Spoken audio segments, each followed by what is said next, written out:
É uma satisfação estar com vocês para compartilhar a respeito da Palavra de Deus. Eu sou o pastor Maciel, da Igreja Nova Vida para as Nações, e o desejo do nosso coração é que você, ao assistir essa pregação, possa ser edificado, possa entender um pouco mais o propósito que Deus tem para a igreja nessa geração, na nossa época, nesta época que nós estamos vivendo.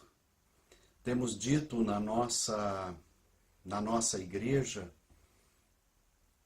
que a igreja precisa de uma restauração. E dentro disso, eu gostaria de dizer que a restauração, ela é diferente de uma reforma. Não sou contra a reforma na igreja, desde que ela esteja dentro do propósito da obra de Deus, que Deus estabeleceu. Mas, pelo que a gente tem visto, a igreja, e quando eu digo igreja, não é denominação, é a igreja numa totalidade, a igreja de Cristo, a gente vê que ela está muito deformada. Ela está realmente necessitando voltar à origem, buscar o conhecimento da verdade, praticar este conhecimento e praticar a verdade no cotidiano das pessoas. Então, dentro disso, a restauração, ela é uma arte, a gente sabe, ela é uma arte. Eu vivo hoje aqui na Itália e a gente pode ver a respeito da restauração. Profissionais são formados para manter o antigo em bom estado e com valor, onde possa ser apreciado por toda a comunidade, por que não dizer todo mundo. Milhares e milhares de turistas passam aqui pela Itália para ver os castelos, para ver, em síntese, a antiguidade. E isso é algo que chamou a nossa atenção no sentido de valorizar o que é antigo. Então, restaurar é manter o antigo em bom estado e, consequentemente, manter o seu valor. A igreja, ela precisa passar por essa restauração. Foi feito reformas, essas reformas foram adequadas à época que foi estabelecida a reforma, mas a igreja hoje, ela realmente precisa voltar à imagem que ela tinha. Voltar ao estilo de vida que a igreja, quando ela nasceu, através do ministério de Cristo, ela se manifestou na humanidade através dos apóstolos, através da igreja primitiva. E dentro disso, eu queria compartilhar com vocês a respeito de um texto, e eu vou falar, o tema da nossa mensagem de hoje é a profecia e a sua realização. Vamos usar como texto base Ezequiel, capítulo 47. Nós vamos ler do versículo 1 até o versículo 13. Acompanhe a leitura comigo. Depois disto, o homem me fez voltar à entrada do templo. E eis que saíram águas debaixo do limiar do templo, para o oriente. Oriente aqui é importante a gente salientar que Oriente é o lado do deserto. Porque a face da casa dava para o Oriente. e as águas vinham debaixo, do lado direito da casa, do lado sul do altar. Ele me levou pela porta do norte e me fez dar uma volta por fora, até a porta exterior, que olha para o oriente, e eis que corriam as águas ao lado direito. Saiu aquele homem para o oriente. Preste atenção que aquele homem era um anjo do Senhor, era uma visão do profeta Ezequiel, e este homem que ele estava vendo, que ele estava acompanhando, ele sai para o oriente, como eu disse, para o deserto, tendo na mão um cordel de medir. Mediu 1000 côvados e me fez passar pelas águas, águas que me davam pelos tornozelos. Mediu mais 1000 e me fez passar pelas águas, águas que me davam pelos joelhos. Mediu mais 1000 e me fez passar pelas águas, águas que me davam pelos lombos.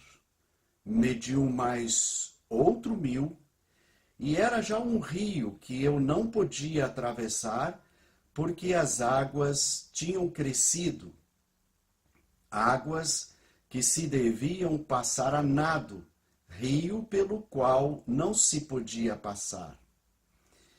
E me disse: viste isto, filho do homem? Então me levou e me tornou a trazer à margem do rio. Tendo eu voltado, eis que na margem do rio havia grande abundância de árvores, de um e de outro lado. Então me disse: estas águas saem para a região oriental. Oriental é para a região do deserto. E descem para a campina e entram no Mar Morto, cujas águas ficarão saudáveis. Todos sabem que o Mar Morto é chamado de Mar Morto porque tem uma quantidade excessiva de sal, e cujas águas ficarão saudáveis. Toda criatura vivente que vive em enxames viverá por onde quer que passe este rio, e haverá muitíssimos peixes, e, até onde chegarem estas águas, tornarão saudáveis as do mar, e tudo viverá por onde quer que passe este rio. Junto a ele se acharão pescadores, desde Engede até En-Eglaim. Haverá lugar para se estenderem redes, e seu peixe, segundo as suas espécies, será como o peixe do mar grande, em multidão excessiva, mas aos seus charcos e aos seus pântanos não serão feitos saudáveis, serão deixados para o sal. É importante esse versículo, porque todo o Mar Morto ele é salgado, mas quando essa profecia acontecer, segundo o texto bíblico que nós estamos lendo, Deus vai também preservar o sal. Por quê? Porque o sal, no contexto, na época, e era considerado como a moeda de troca. Tanto é que salário vem da palavra sal. Então, sal era uma referência de moeda. Era como se fosse uma moeda nos dias de hoje para nós. Continuando, versículo 12, junto ao rio, às ribeiras, de um lado e do outro lado, nascerá toda sorte de árvore que dá fruto para se comer. Não fenecerá as folhas, ou seja, as folhas não vão secar e cair, nem faltará o seu fruto. Nos seus meses produzirá novos frutos, porque as suas águas saem do santuário, e o seu fruto servirá de alimento às suas folhas de remédio. Assim diz o Senhor Deus: este será o limite pelo qual repartireis a terra em herança segundo as 12 tribos de Israel. José terá 2 partes. Vamos ficar até esse versículo 13. Do versículo 14 até o 23, que é o final deste capítulo 47, o profeta Ezequiel começa a narrar a distribuição, né, das partes que cabem a cada tribo de Israel. Como eu disse, esse tema da nossa mensagem é a profecia e a sua realização. O que eu gostaria de compartilhar com vocês? Gostaria que vocês atentassem a esta frase que vamos mostrar a vocês agora, que diz o seguinte: não é a profecia que faz com que a bênção aconteça, mas a ação profética. Quando a profecia vem, deve existir uma ação profética para que a bênção seja estabelecida, para que a bênção aconteça. Isso é um princípio. Então, repetindo, quando há uma profecia, não é responsabilidade do profeta de fazer com que esta profecia venha a se realizar. Tem que existir uma ação profética. Esse princípio nós podemos ver na vida de João Batista. Ele era para ser um sacerdote. Veja, o pai dele, que era Zacarias, lá em Lucas 1 e 5, você vai poder ver isso. Zacarias, ele era sacerdote, já era velho, e ele estava no turno de Abias, ou seja, ele era um sumo sacerdote que estava envolvido no turno, ou seja, ele estava oficiando o seu sacerdócio. Por quê? O pai dele era Zacarias, e Zacarias era um sacerdote. Então, consequentemente, pela tradição judaica, ele era da tribo de Levi.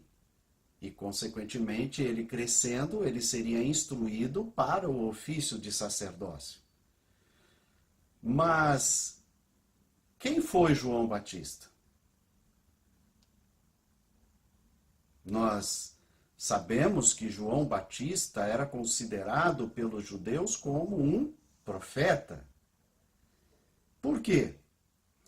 Porque, conhecedor das Escrituras, João Batista certamente leu o texto de Isaías, capítulo 40, o verso 3. Vamos ler esse texto. Voz do que clama no deserto, preparai o caminho do Senhor, endireitai no ermo vereda a nosso Deus. Todo vale será aterrado, e nivelados todos os montes e outeiros. O que é tortuoso será retificado, e os lugares escabrosos aplainados. A glória do Senhor se manifestará, e toda a carne haverá, pois a boca do Senhor o disse. E João Batista, lendo esta profecia do profeta Isaías, ele compreendeu este princípio. Deixou o sacerdócio, e o sacerdócio aqui representa o templo. Ele deixa o templo, ele deixa o ofício e parte para o deserto. E vai viver no deserto, no isolamento.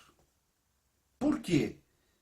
Porque ele, entendendo a profecia de Isaías, ele tinha que se posicionar.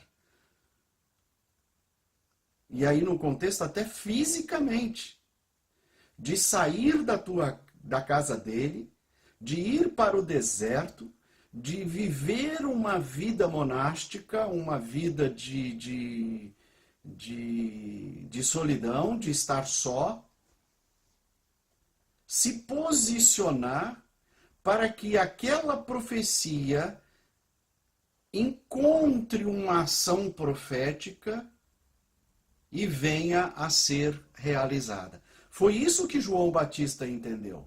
É isso que nós temos que entender. Então, ele age e vai sozinho para o lugar em que a bênção deve ser estabelecida. Ou seja, o deserto. Lá no deserto, ele se prepara espiritualmente, e quando ele está preparado espiritualmente, ele discerne até o quê? O tempo que ele deveria sair do deserto. Muitas vezes, irmãos, a gente até procede desta forma, mas muitas vezes a situação do deserto, a aridez, o isolamento, a vida de privação de todas as coisas, faz com que a gente venha a se antecipar a nossa saída do deserto. João Batista, ele saiu do deserto na hora certa. Nós temos que ter maturidade espiritual. Primeiro, de compreender o chamado de Deus para a nossa vida. Depois, compreendendo a profecia, ou seja, a palavra que Deus traz e que nos dá a direção, nós temos que nos posicionar dentro daquela palavra. Qual era a identidade de João Batista? Voz do que clama no deserto. Todo o povo judeu olhava para João Batista como um profeta. Por quê? Porque identificava João Batista como um anunciador do Messias. Um anunciador daquele que haveria de vir. Esse era o chamado de João Batista. Mas aonde ele se preparou? No deserto.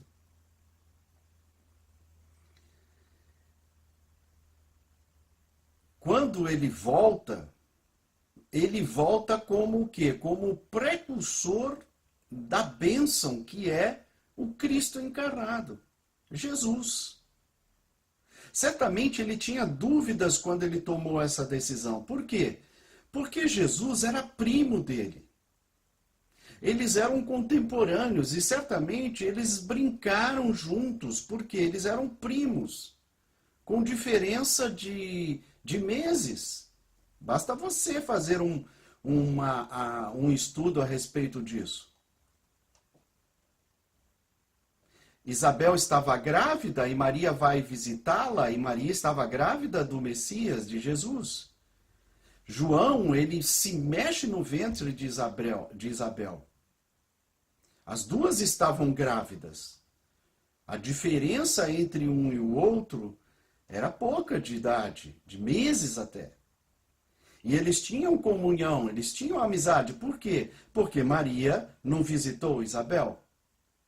Então eles viviam. Então veja, imagina João Batista crescendo, tendo conhecimento da palavra, convivendo com Jesus, menino, jovem, participando ali na família. Certamente ele estava confuso. Porque Deus, o Espírito Santo, nos convence. Não foi João Batista que tomou uma decisão e de dizer, eu vou lá para o deserto.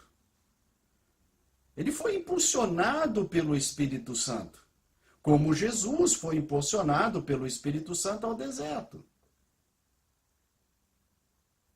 Então, João Batista, ele estava confuso. Ele tinha o conhecimento das Escrituras, ele olhava para o primo dele, via que havia um propósito na vida de Jesus, porque Isabel cita, né, a Maria, Ave Maria, cheia de graça, bendita sois vós entre as mulheres, bendito o fruto do vosso ventre, Jesus. Então ela tem, por uma inspiração do Espírito Santo, a revelação de que aquela criança que estava no ventre de Maria era o Messias. Então imagina João Batista crescendo com Jesus.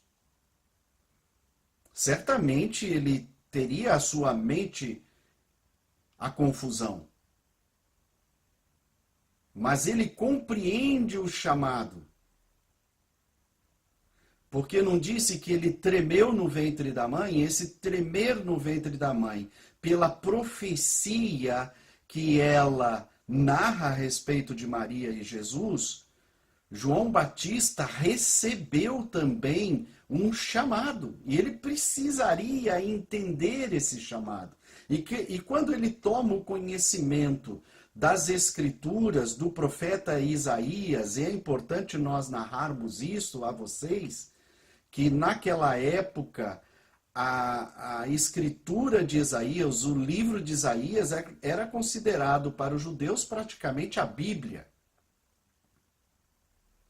Porque dentro da fé judaica da época, eles estavam esperando um Messias que iria libertá-los das mãos dos romanos. Eles estavam esperando um Messias nacionalista. Ou seja, um guerreiro, um que levantaria e derrotaria o exército, o Império Romano, e traria de volta o reino de Davi.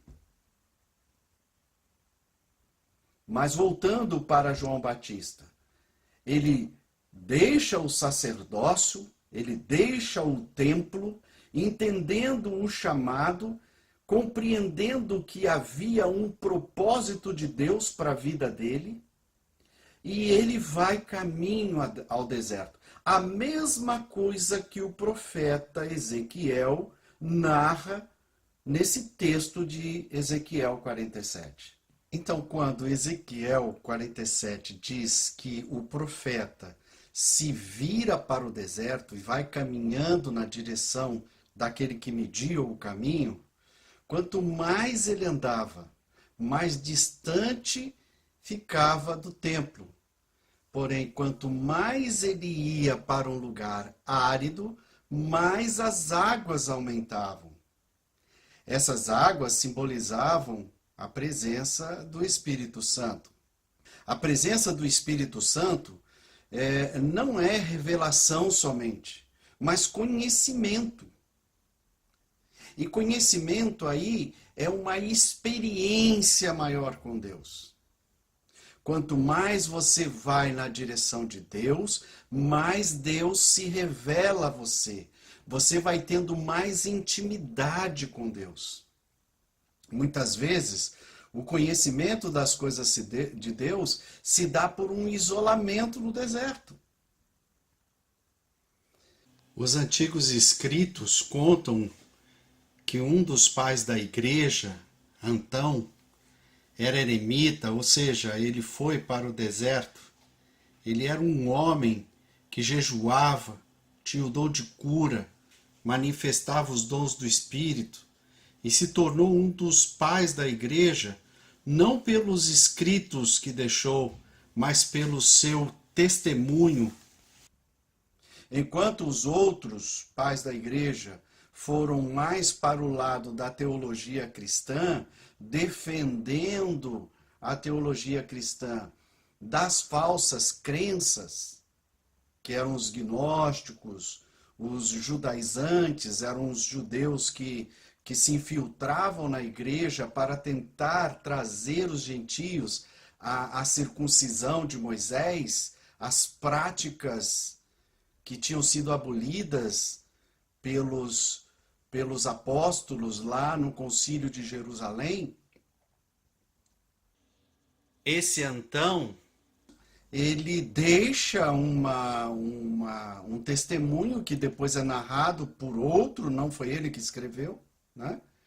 A respeito desse isolamento. Ele praticamente é o precursor do movimento monástico, ou seja, dos monastérios, dos mosteiros. É importante meditar e estudar e trazer esse conhecimento para a nossa vida, para a igreja. Porque a igreja é contemporânea. Ela tem que viver o seu tempo na humanidade. Ela tem que ser viva, atuante. Os planos de Deus, eles são executados nas gerações. Os princípios de Deus, eles são os mesmos. De geração em geração, os princípios de Deus são imutáveis, não muda. Você vê João Batista, você vê Antão. Este vivia um monastério que tinha uma certa finalidade no momento da igreja que ele estava vivendo. Pois foram os monásticos que preservaram as escrituras. Tanto as escrituras sagradas, quanto as escrituras dos pais da igreja. Muitos documentos antigos foram encontrados nos monastérios. Foram preservados lá. Temos que olhar para trás na história da igreja, porém não podemos considerar um movimento, melhor dizendo, monástico, hoje, da mesma forma como foi considerado naquela época, na implantação do plano de Deus. Hoje é difícil você ficar isolado. Há pessoas, porém, que vivem isoladas, sozinhas, no meio de uma multidão. Às vezes essas pessoas estão dentro da igreja. Muitas vezes essas pessoas não compreendem sua solidão e entram em depressão. Não entendem que é uma ação de Deus. Deus precisa desse isolamento para estabelecer o seu plano na contemporaneidade da igreja. Ou seja, no nosso dia a dia, hoje, a igreja, ela tem que viver o hoje. Ela não pode viver o passado. Ela tem que valorizar o passado. Ela não pode desprezar o passado. É como eu já escrevi, que aquele que despreza o antigo não terá raiz. E se o antigo desprezar o novo, não terá futuro. Então nós temos que olhar para o passado, para a história, e considerar o princípio do movimento monástico. Hoje, como eu disse, é difícil a gente ficar isolado. Agora, nós temos que compreender que, às vezes, principalmente nós que temos um chamado de Deus para fazer a sua obra na humanidade agora, em toda essa sociedade que vive num deserto, que não tem nada para oferecer. E muitas vezes Deus nos tira do templo, imprime em nós um sentimento de solidão. E por sermos imaturos, nós não compreendemos que essa solidão que bate no nosso coração, muitas vezes é Deus usando o nosso sentimento para produzir esse desconforto de se sentir só mesmo na família. Que nós possamos compreender e entender que Deus muitas vezes nos chama para um isolamento. Deus precisa desse isolamento para estabelecer o plano que ele tem. Assim como foi São Bento, por exemplo, e como outros que fundaram os monastérios, porque entendiam que tinham que se afastar. Vou contar uma experiência, a minha experiência de vida com Deus. Muitas vezes eu estou no meio das pessoas, conversando, assistindo uma televisão, tendo comunhão, conversando, vivendo a vida familiar com os amigos, mas eu não me desligo de Deus. Deus fala comigo. Por quê? Porque eu entendi que o princípio de Deus, que seria um monastério, que ele chama a gente para um isolamento, é um estado monástico que a gente tem que compreender. Espiritual e não físico. Deus, ele se manifesta aos maduros na fé que fazem um monastério espiritual. Você tem que fazer da sua vida o seu meditar, o seu pensar. Você tem que fazer de você um monastério. Assim como o apóstolo Paulo diz que nós devemos ser o templo do Espírito Santo, também nós temos que ser um monastério. Para guardar, talvez, os valores de Deus, as Escrituras, os ensinos dos antigos.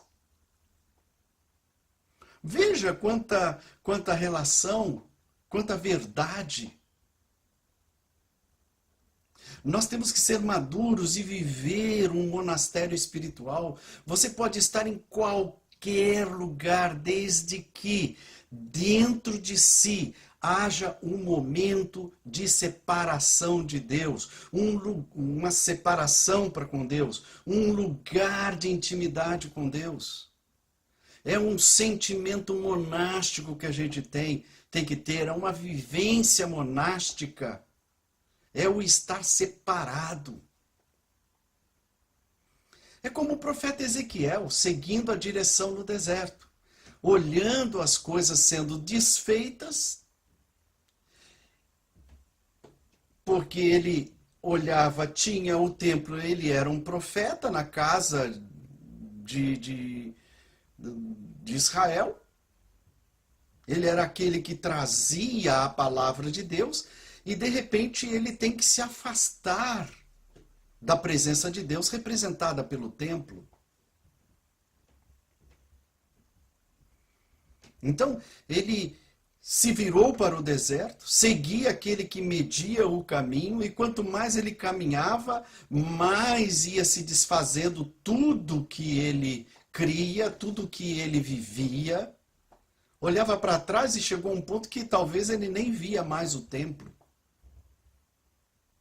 As águas começaram a tomar conta do corpo de Ezequiel, da vida de Ezequiel. Nós temos que compreender essa profecia. Nós temos que entender que muitas vezes Deus nos chama para o deserto. É mais para que a gente seja inundado pelas águas do Espírito. Não que no templo não tenha, a água sai de lá do Santíssimo. A água sai do templo. Mas a plenitude, o ser tomado por toda aquela água do Espírito, não se dá no templo aqui, na profecia de Ezequiel. Se dá quanto mais ele se afasta, quanto mais deserto ele vive, mais experiência com Deus, ao ponto dele não ter mais controle da sua vida. Caminhar na direção daquele que nos chama, até ficar numa dependência total do Espírito Santo. Qual foi a direção que o profeta, ou seja, que o anjo do Senhor leva o profeta? Qual foi o ponto final na narrativa? Diz o texto que é no Mar Morto. Então, muitas vezes, Deus nos leva a um deserto.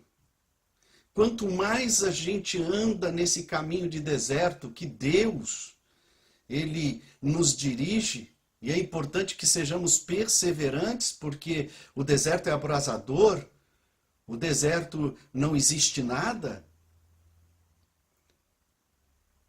Mas nós temos que ter o discernimento, assim como João Batista, ele ficou no deserto até chegar o momento certo de sair do deserto e ser a voz que clama no deserto. Assim também como Ezequiel, que caminhou um deserto e foi uma distância longa, porque se você medir o templo de Jerusalém até o Mar Morto, é uma distância de quilômetros e quilômetros. Isso mostra perseverança. Andar e ter o discernimento até onde nós temos que chegar. E o ponto final que o anjo do Senhor leva ao profeta Ezequiel é o Mar Morto. O que significa o Mar Morto? É o lugar onde nada nasce, nada vive. O Mar Morto representa, drasticamente falando, um inferno. Ou este mundo não está no inferno? Longe da presença de Deus, distante do templo, distante da igreja.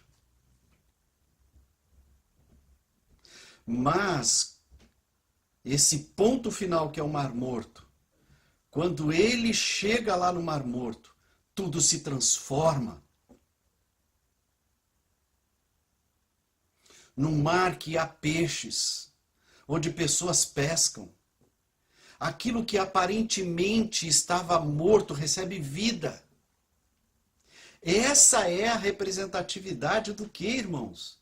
De uma novidade de vida, de viver o reino de Deus aqui e agora. No final do capítulo de Ezequiel 47, o anjo traz o profeta de volta para o templo, para o manancial das águas, para a nascente da água, que representa o Santíssimo Lugar, porque a água do Espírito sai de lá de dentro. Quando o profeta está sendo trazido de volta para o templo, ele vê que por onde ele passou, tudo mudou. Não existia mais deserto. Ele se transformou em um bosque de árvores frutíferas. E o profeta chega ao templo e percebe a ação de Deus para estabelecer o novo, para transformar maldição em bênção, para transformar o deserto em um grande manancial de vida. Por isso é necessário que existam pessoas dispostas a pagar o preço de agir profeticamente. Quem quer agir profeticamente? Ninguém quer ir para o deserto. As pessoas querem ficar no templo. Um templo cheio de espetáculos, shows gospels, né? Músicas maravilhosas. Não sou contra. Existe isso, isso é de Deus, está no templo. O glamour, a beleza, templos decorados, lindos. Eu estou falando de igrejas físicas, de comunidades cristãs. O templo revestido de ouro, o templo de Israel, de Judá, era revestido de ouro por dentro.